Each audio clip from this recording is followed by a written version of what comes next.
एठुले सुर दियो दैवले आज यो हाम्रो सहारा हे हे आउँदैछु म सासो फेर जय Shambhu I'm a cinema maker हजुर मेरो कर्म भने सिनेमा मैले 3टा सागिल्ला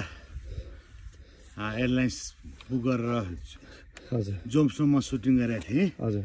जहाँ अहिले मुक्तिनाथ भन्छन्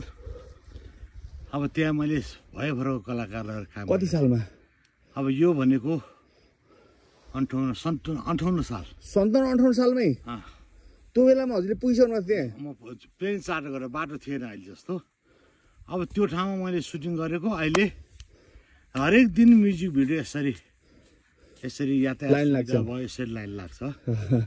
अब जस्तो 55 सालमा मैले मुडे भन्ने ठाउँमा अब यो जिरी दोलखा चरीकोट पर्छ हजुर त्यहाँ ठुल्दाईको जङ्गेको गाना मैले त्यो मुडे भन्ने ठाउँमा गरेको थिएँ हजुर त्यहाँ पहिलो सर्ट पुऱ्याइदिने मान्छे चाहिँ देउता भन्ने फिल्ममा युवराज लामाको देउता मैले पुऱ्याएको त्यहाँ हजुर त्यसपछि मैले आफूले त्यहाँ धेरै सुटिङ गरेँ हजुर अब म लोकेसन चाहिँ अलि म पहिलेदेखि नै खोज्दै हिँड्ने मान्छे हो नयाँ अब त्यो लोकेसन नयाँ जाँदाखेरि पैसा धेरै खर्च हुन्छ तर पनि गरेको हजुर अब यस्तो लोकेसन मलाई मनपर्छ तर यहाँ हामीले सामान ल्याउनलाई अलिकति गाह्रो हुन्छ ट्रान्सपोर्टेसन महँगो पर्ने भयो त्यति बेला गाह्रो हुन्थ्यो हजुर अब अहिले चाहिँ अलिकति एउटा फर्मेट चेन्ज भएको छ